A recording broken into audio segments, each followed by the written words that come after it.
The Galactic Accord had lasted for 3,000 years. It was the oldest promise in the galaxy. Every species knew its laws. Every world respected its rules. Wars had ended because of it. Borders stayed peaceful because of it. The elder races who created it believed it would last forever. They were wrong. The Accord was born in blood and fire. Long ago, the great powers of the galaxy had fought terrible wars. Billions died. Worlds burned. Stars were weapons. When the fighting finally stopped, the survivors gathered and made a promise. Never again. They wrote the Accord on crystal tablets and placed copies on every capital world. The Consortium, the Dominion, and the crystalline minds have stood as its guardians. For 3,000 years, peace held. Then came The Empire was young. They had only walked among the stars for 800 years. Their people were predators. They had sharp teeth and sharper ambitions. They looked at the galaxy and saw weakness. They saw old races grown fat and lazy. They saw fear hiding behind fine words, and they decided to take what they wanted. 4 was a sanctuary world. It floated in neutral space far from any empire's border. Refugees lived there, survivors of small wars and natural disasters, families who had lost everything. The Accord protected 4. No military ship could enter its space. No weapon could be fired near its skis.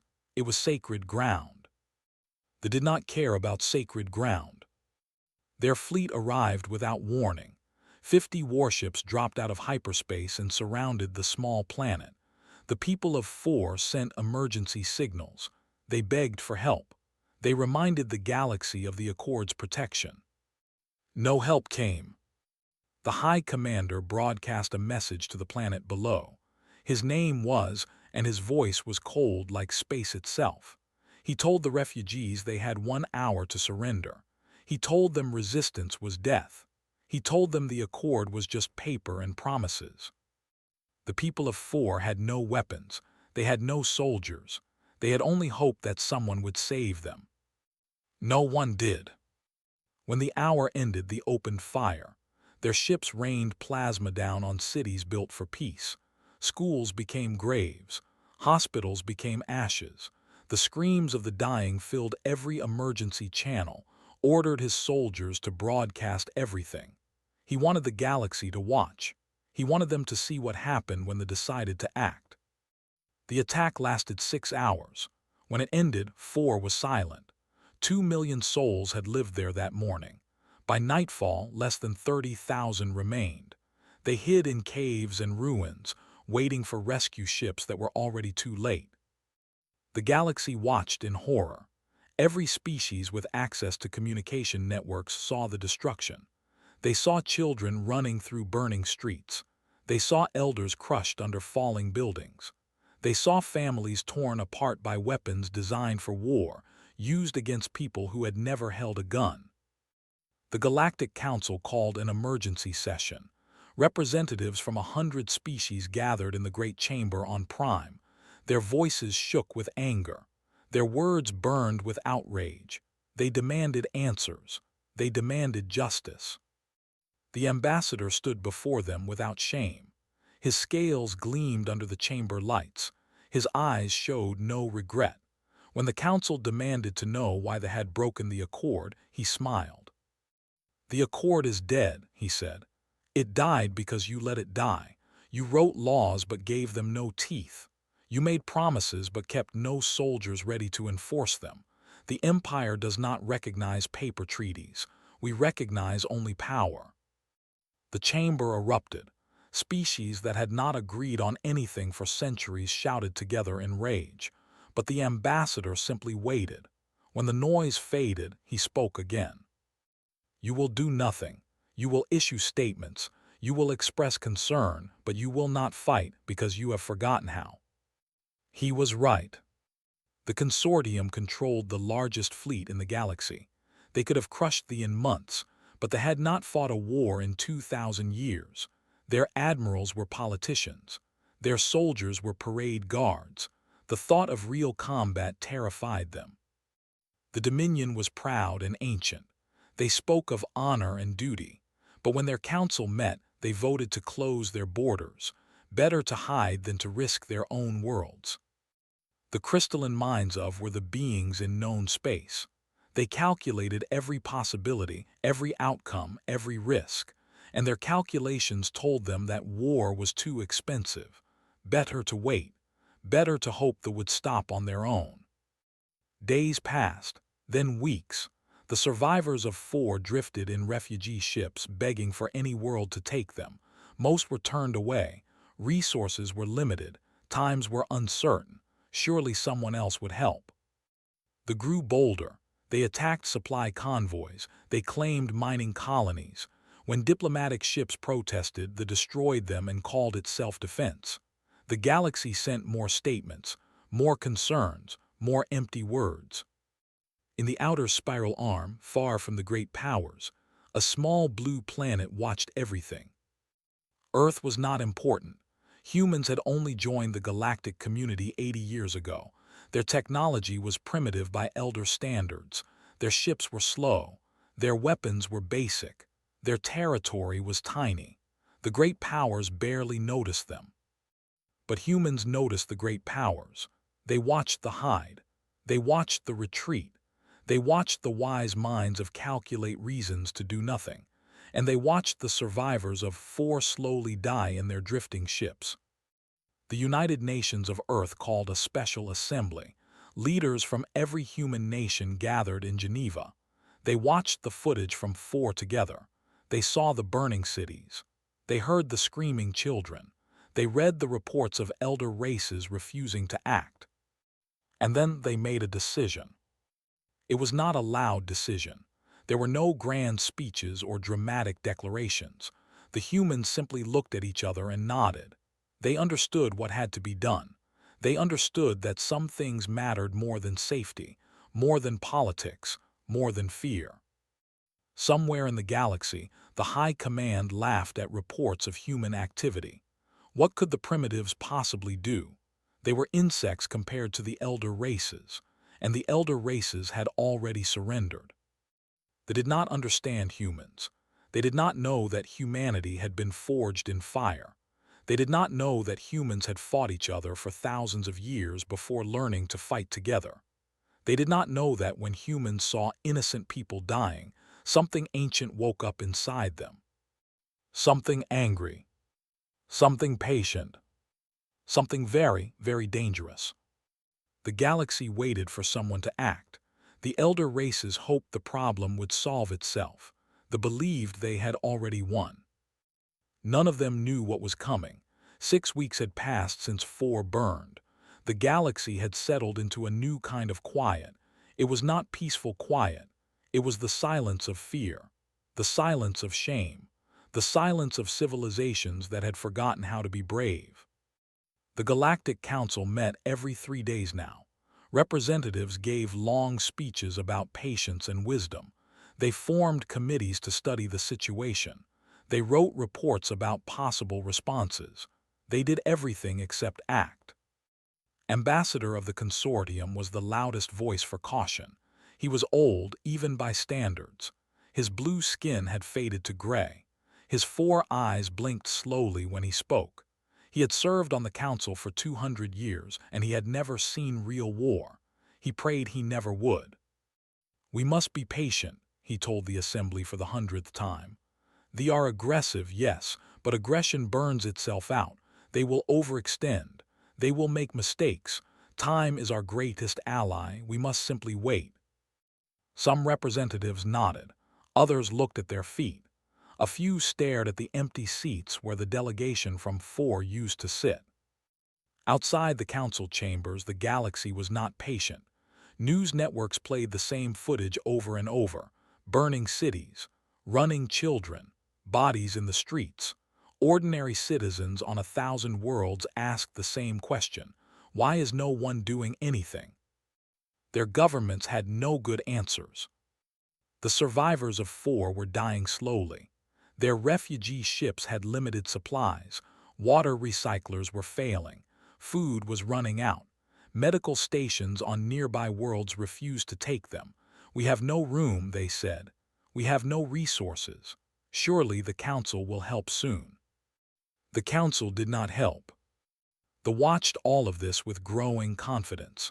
High Commander gave speeches to his people about the weakness of the old races. He called them cowards. He called them prey. He promised that the Empire would grow to fill the vacuum left by their fear. His soldiers cheered. His ships launched new raids. Every week another convoy disappeared. Every month another colony fell. The flag flew over 12 new worlds now. No one had tried to stop them. In the halls of power on Prime, officials whispered to each other, "Perhaps this is the new order. Perhaps we must accept it. Perhaps they will be satisfied eventually." They were lying to themselves, and they knew it. The human delegation had been quiet for weeks.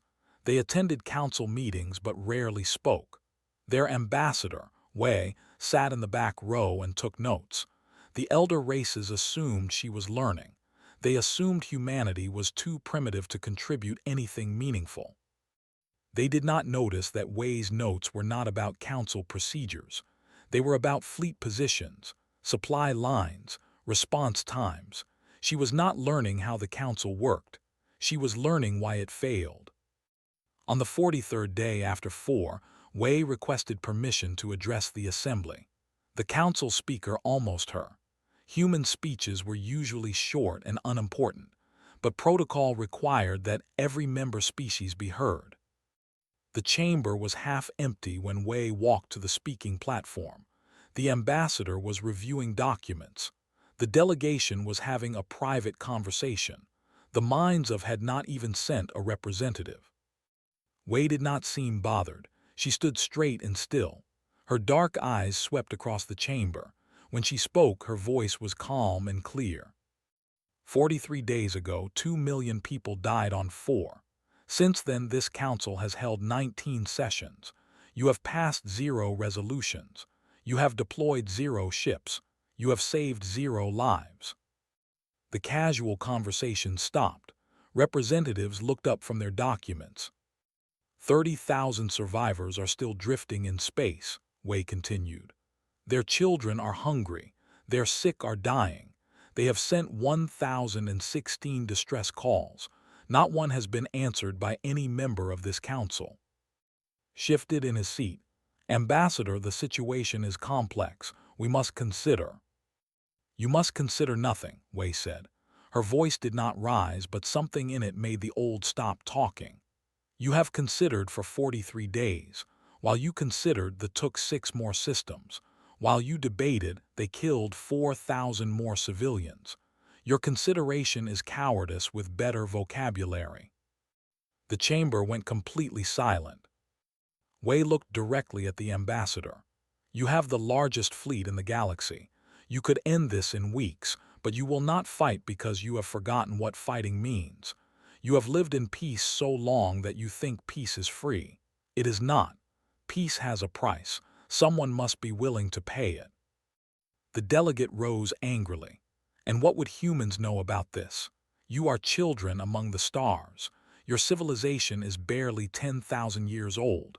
You have no right to lecture us about. We have every right, Wei said, because we are going to do what you will not. The anger in the chamber shifted to confusion. Representatives exchanged glances. What was the human saying? Wei pulled a small device from her pocket and pressed a button. The chamber's main display flickered to life. It showed a map of space, with one system highlighted. In 48 hours, a human ship will enter Prime's system. It will carry an envoy with a message for their high command. We are not asking the council's permission. We are informing you as a courtesy. His face went pale blue. You cannot be serious. They will destroy any ship that enters their space.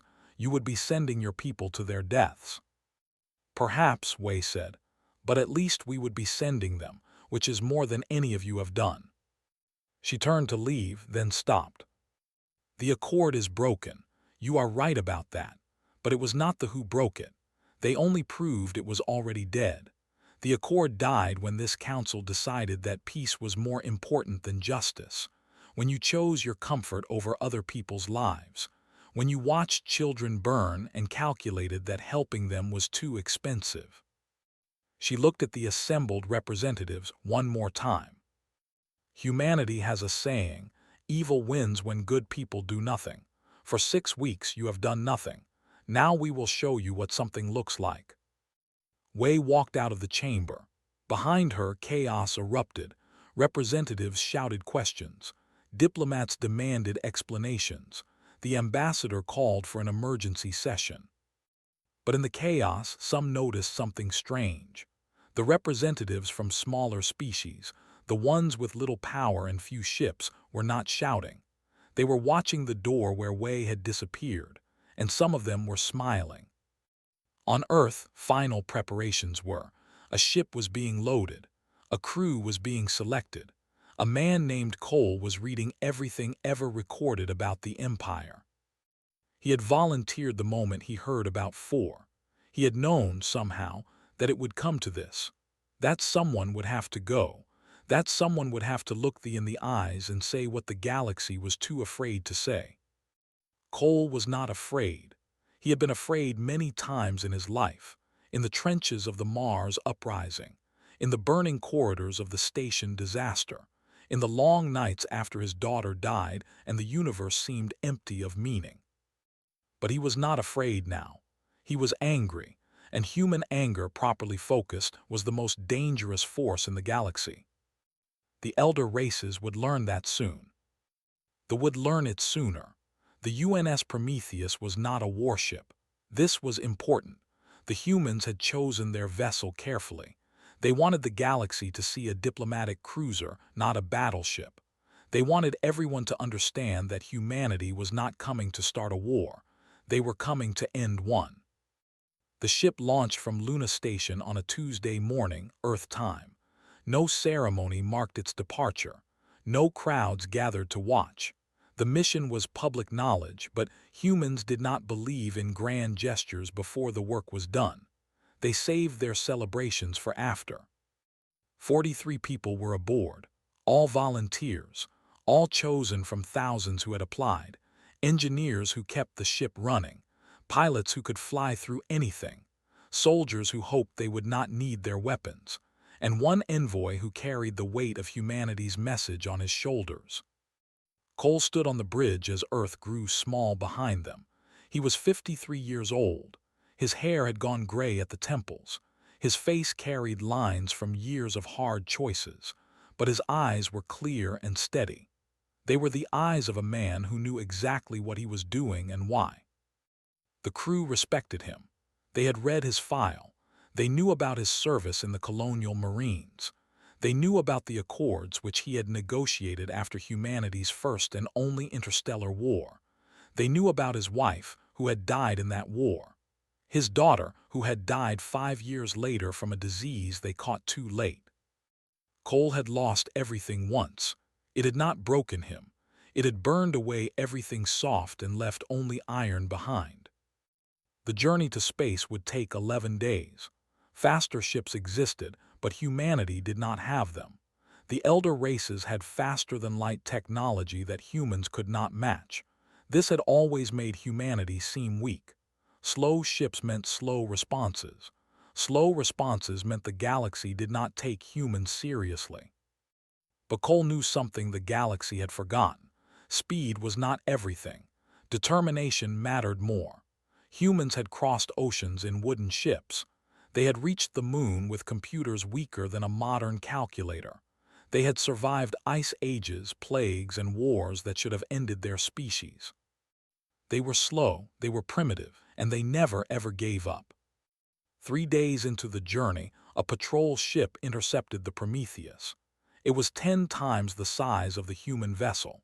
Its commander demanded to know humanity's intentions. He warned that the consortium would not be responsible for what happened in space.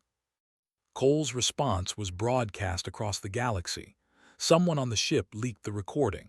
Within hours, every news network was playing it. "We do not need your protection," Cole had said. "We do not need your approval. We do not need your permission. What we need is for you to watch. Watch what humans do when innocent people are murdered. Watch what happens when someone decides to act. Maybe you will remember what courage looks like. Maybe you will find some of your own." The ship let them pass. On Prime, High Commander received reports about the human vessel. He laughed so hard that his officers grew uncomfortable. One human ship, one diplomat. The primitives were even more foolish than he had believed. He ordered 6 dreadnoughts to greet the Prometheus at the edge of his system, not to destroy it immediately. That would be wasteful. He wanted to capture the human Envoy. He wanted to parade him before the galaxy.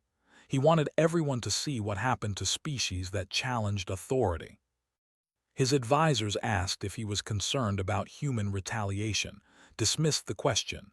Humans had no real military power. Their fleet was small. Their technology was basic. And they were alone. No elder race would support them. What could they possibly do? He did not know that humanity had been preparing for months. Since the first day after 4, human intelligence agencies had been working around the clock. Satellites repositioned. Listening posts activated. Spies who had lived quiet lives for decades suddenly became very busy. Humans had learned long ago that knowledge was power. They might not have the fastest ships or the biggest guns, but they had something they did not expect: patience, dedication, and a network of information gatherers that stretched across half the galaxy. By the time the Prometheus launched, human intelligence knew the location of every military base, every shipyard, every weapons depot, every secret prison where political enemies disappeared. They knew the names of every high commander, the weaknesses of every admiral, the supply chains that kept the war machine running. Cole carried all of this information with him, not as a threat, as a promise. The days passed slowly on the Prometheus. The crew trained. They checked their equipment. They wrote letters to loved ones just in case. No one spoke about the possibility of death. There was no need. Everyone understood the risks when they volunteered. In the evenings, Cole would sit alone in his quarters and look at a photograph. It showed a woman with kind eyes and a young girl with her father's serious expression. They had been dead for years, but he still talked to them sometimes. He told them where he was going. He told them why. He told them he was not afraid to join them, but not yet. He had work to do first. On the 8th day, a message arrived from Earth. It was from the families of the 4 survivors.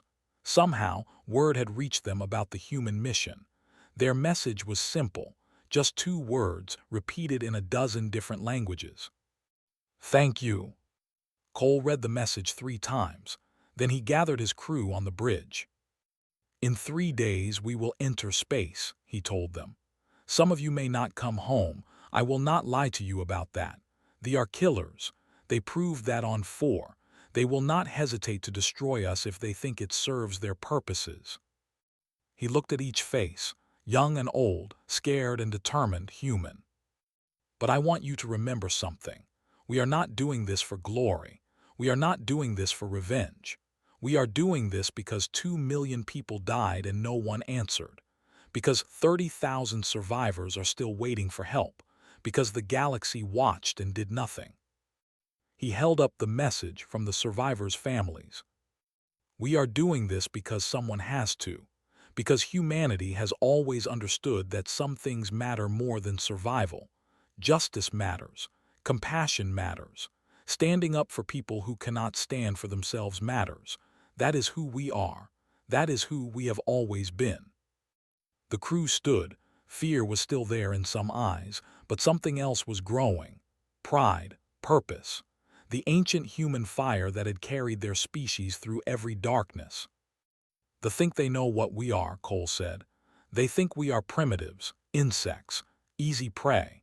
In 3 days we will teach them the truth. We will teach them what humans have taught every enemy who ever underestimated us." He smiled. It was not a warm smile. It was the smile of a man who had nothing left to lose and everything to give. "We will teach them that fire burns both ways." The Prometheus flew on through the darkness. Behind it, a galaxy watched and waited. The elder races hoped the humans would fail quietly. They prepared their welcome party. The survivors of 4 prayed for a miracle. None of them understood what was coming. None of them knew that the real fleet was already in position, hidden in deep space, waiting for a signal, ready to remind the galaxy what happened when you woke humanity from its peaceful sleep. But that revelation would come later. For now there was only the Prometheus, 1 ship, 43 humans, and a message that would change the galaxy forever. The Prometheus dropped out of hyperspace at the edge of Prime's system. Alarms immediately filled the bridge. 6 dreadnoughts waited for them. Each one was 20 times the size of the human ship. Their weapons were already powered. Their shields glowed with killing energy. Cole looked at the display screen and nodded slowly. Exactly what he expected. Exactly what he needed. The lead dreadnought broadcast a message. High Commander's face appeared on every screen. His scales were the color of dried blood. His teeth were sharp and many.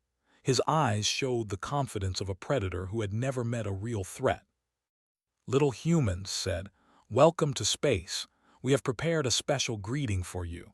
Your ship will be captured. Your crew will be taken.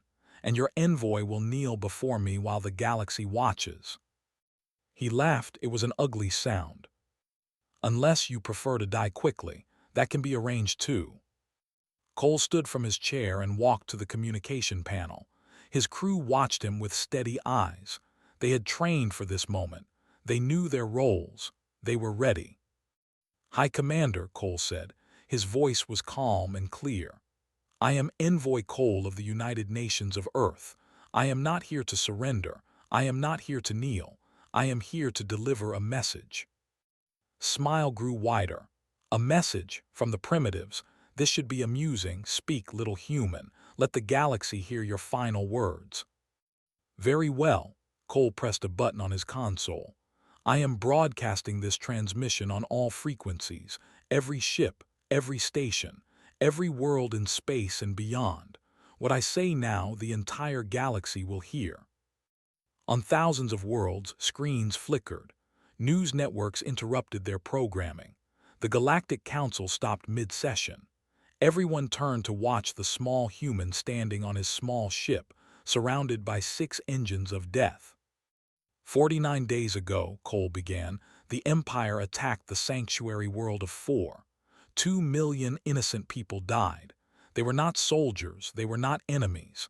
They were refugees, families, children, people who had already lost everything and were trying to build new lives." He paused. They did not attack them for strategic reasons. They attacked them to send a message. They wanted the galaxy to know that the Accord was dead, that no one would protect the weak. That fear was the only law that mattered anymore. Smile began to fade. This was not what he expected. The human was not begging. He was not negotiating. He was speaking like a judge pronouncing sentence. "The elder races received this message," Cole continued. "They understood it perfectly, and they chose to do nothing. They hid. They retreated. The minds have calculated that action was too expensive. For 7 weeks the galaxy's great powers watched and waited, hoping someone else would solve the problem." His voice hardened. "Humanity received a different message. We saw those burning cities and dead children, and we understood something the elder races have forgotten. Some crimes cannot be ignored. Some evils must be answered, not because it is safe, not because it is easy, because it is right." Cole pressed another button. The main screen in every ship, every station, every council chamber across the galaxy suddenly displayed new information. Maps, coordinates, names, dates.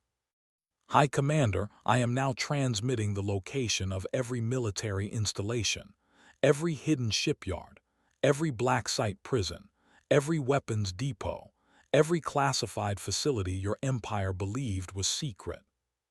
His face went pale. He turned to his officers, shouting orders, but it was too late. The data was already spreading across the galaxy. Secrets that had taken centuries to build were exposed in seconds. Human intelligence has been watching your empire for months, Cole said. We know where your ships are built. We know where your supplies come from. We know the names of every officer who ordered the attack on 4. We know everything. The High Commander regained his composure. His voice was cold with rage. Knowledge means nothing without power, human. You have no fleet. You have no weapons that can challenge us. You are one ship against an empire. What can you possibly do with your information? Cole smiled. It was a terrible smile, the smile of humanity's oldest and deepest anger. I can share it with everyone who hates you, every species you have threatened, every world you have attacked, every family that lost someone to your raids. They all have that information now, and they will use it. He let that sink in before continuing. But that is not why I am here. I am here to deliver humanity's official response to the massacre at 4. The galaxy held its breath. The United Nations of Earth hereby declares economic, military, and diplomatic sanctions against the Empire. All assets in human space are frozen. All ships are banned from human territory. All trade agreements are suspended. Snorted, human sanctions, how terrifying. Your territory is tiny. Your trade is worthless. You have nothing we need. You are correct, Cole agreed, which is why sanctions are only the beginning. He pressed another button. The screens now showed something else. Ships. Hundreds of human ships hidden in deep space spread across 12 systems. They were not near prime. They were positioned at the edges of territory, at supply routes, at shipyards, at the weak points that human intelligence had identified. You are also correct that we have no fleet that can challenge your core worlds directly, Cole said. But we do not need to. Your empire is built on conquest. Conquest requires supplies, ships, fuel, ammunition, all of which travel through space that is not well defended, space that is now full of human ships. So officers were speaking urgently to him now. The realization was spreading. The humans had not come to fight a battle. They had come to start a siege. If the Empire does not immediately cease all aggressive actions, return all captured territories, and surrender the war criminals responsible for 4, humanity will begin a systematic campaign against your supply infrastructure. We will not attack we will not target civilians. We will simply make it impossible for your military to function. The High Commander's rage had turned to something else. Not fear exactly, but concern. The human was not bluffing. The ships on the screen were real, the intelligence was real, and the strategy was devastatingly simple. You have one standard week to respond, Cole said. If you refuse, operations begin immediately. And High Commander, I want you to understand something. He leaned forward, looking directly into the camera, looking directly at every being watching across the galaxy. We have known fire since before we knew the stars. Our ancestors huddled in caves and learned to make flames from nothing. Fire kept us alive through ice ages. Fire forged our first tools, our first weapons, our first civilizations. Fire is not something we fear. Fire is something we are. His voice dropped lower. The question you must answer now is simple. Can the Empire survive what happens when humanity decides to burn? Silence filled the void between the ships. The Dreadnought's weapons were still powered. The Prometheus was still surrounded, but something had shifted. The predator and prey had exchanged places. Found his voice at last. You would die here, right now, before any of your threats could be carried out. Cole nodded. Yes, I probably would. We all knew that when we volunteered, but our deaths would only prove our point. The galaxy is watching, High Commander. They see a single human ship facing 6 of your dreadnoughts. They see us refusing to run, refusing to beg, refusing to back down. He spread his hands.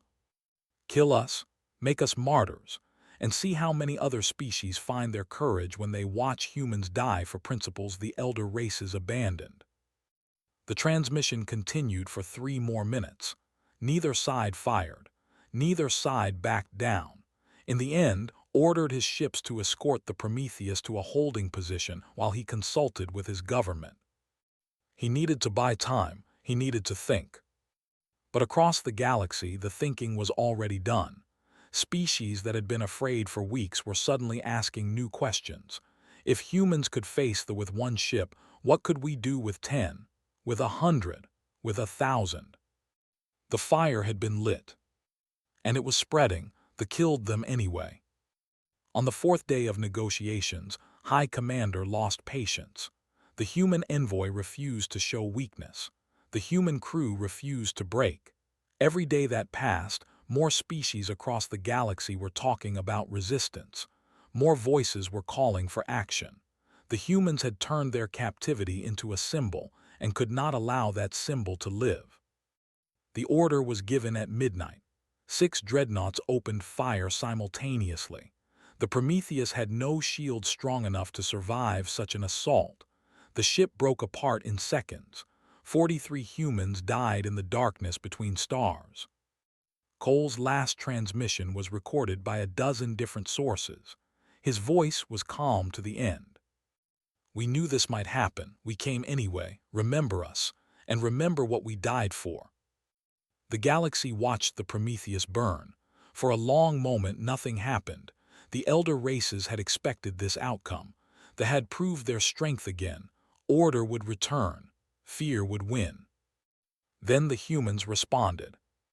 72 hours after the destruction of the Prometheus, human forces struck 12 military installations at the exact same moment. The attacks were not dramatic. They were not heroic. They were cold, calculated, and utterly devastating. Human ships appeared from nowhere. They had been hiding for weeks, engines silent, drifting in the dark. They hit fuel depots and supply stations. They destroyed shipyards and communication relays. They targeted nothing but military infrastructure. Civilian casualties were zero. Military casualties were catastrophic. The High Command had never seen anything like it. Their intelligence had completely missed the human fleet. Their defenses had been pointing in the wrong directions. Their assumptions about human capability had been fatally wrong. Within 6 hours, the Empire lost 30% of its fleet support capacity. Ships that had been terrorizing the galaxy suddenly could not refuel. Weapons systems that had seemed unstoppable suddenly could not be. The great predator discovered it had been starving without knowing it. Screamed for counterattacks. He ordered his dreadnoughts to human space. He promised to burn Earth itself. His admirals quietly informed him that they could not. The supply lines were broken. The shipyards were wreckage. Half their ships did not have enough fuel to reach human territory, and those that did would arrive with empty weapons and no support. The humans had not tried to win a war. They had simply made it impossible for them to fight one. Over the following weeks, the galaxy watched in amazement as humanity maintained perfect discipline. They made no grand speeches. They issued no threats. They simply continued their systematic dismantling of military power with surgical precision. Other species began to help, small at first. A convoy of medical supplies here, a ship offering fuel there. The refugee fleet finally found a world willing to accept them. The fear that had paralyzed the galaxy was cracking. The consortium was the first elder race to break ranks. Their population demanded action. Younger officers pushed aside the cautious old admirals. Within a month, ships were joining human patrols. Within 2 months, they were coordinating joint operations. The Dominion followed, then the smaller species. Then, finally, even the minds of recalculated their position and offered their vast intelligence networks to the coalition. The Empire found itself alone against a galaxy that had finally remembered how to stand together. 3 months after the destruction of the Prometheus, his own officers removed him from command. They had no choice. The Empire was collapsing. Ships were defecting. Colonies were surrendering. The war criminals of 4 were being hunted by their own people, desperate to offer something to the approaching coalition. The surrender came on a Tuesday, human time, the same day of the week the Prometheus had launched. The treaty was signed on Prime. Representatives from every species in the galaxy attended. The terms were simple. All conquests were returned. All war criminals were surrendered for trial. Massive reparations were paid to the survivors of four and every other world the Empire had attacked. And the Galactic Accord was rewritten, not as a promise that no one enforced, as a law with teeth, with a coalition pledged to defend it, with humanity as its primary guardian. Ambassador Wei gave the final speech of the ceremony. She had been promoted after Cole's death. She had not wanted the position, but someone had to speak for humanity, and she had earned the right. The chamber was full, every seat occupied, every eye watching. This was nothing like the half-empty room where she had announced the Prometheus mission months ago. Cole taught us something the galaxy had forgotten, she said. Peace is not the absence of conflict. It is the presence of justice. The accord failed because no one was willing to enforce it. Laws without consequences are just suggestions. Promises without sacrifice are just words.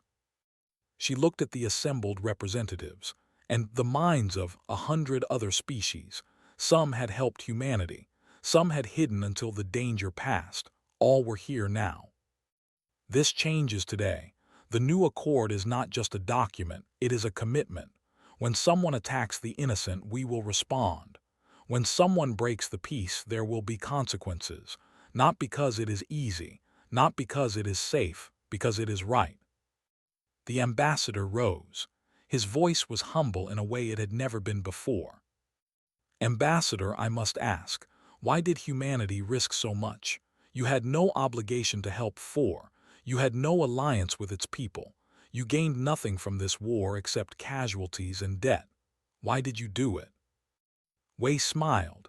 It was the same sharp smile she had worn when she first challenged the council, but there was warmth in it now. Sadness, too. She was thinking of Cole, of the 42 others who died with him, of all the humans who had volunteered knowing they might never come home. Because that is what humans do, she said. We are a young species. We are small. We do not have the technology of the elder races or the wisdom of the minds, but we have something that kept us alive through ice ages and plagues and wars. We have each other. She paused. When we see someone suffering, we help. When we see injustice, we fight. When we see innocent people being slaughtered while the powerful do nothing, we act. Not because it benefits us, because it is who we are, because our ancestors survived by standing together, and we have never forgotten that lesson. Her voice softened. Cole and his crew knew they would probably die. They went anyway, because they understood that some things matter more than individual survival. Justice matters. Compassion matters. Standing up for people who cannot stand for themselves matters. Humanity has always known this. We simply reminded the galaxy. She looked out at the chamber one last time. The Prometheus is gone. Its crew is gone. But what they died for lives on. Every time this coalition acts to protect the innocent, they will be there. Every time a species chooses courage over fear, they will be there. Every time someone asks why humans fight for strangers, the answer will be the same. Wei straightened her shoulders. Because the galaxy watched and waited. The elder races hoped the problem would solve itself. And when someone finally had to act, humanity answered. We will always answer. That is our promise. That is our fire. And it will never go out. The chamber was silent for a long moment. Then, slowly, the applause began. It grew and grew until it filled the great hall. Species that had been enemies for centuries stood together and honored the small blue world that had taught them to be brave again. Somewhere in the endless dark between stars, the wreckage of the Prometheus still drifted. Its crew had found peace at last. Their mission was complete. The galaxy would remember them, and humanity's fire would burn forever.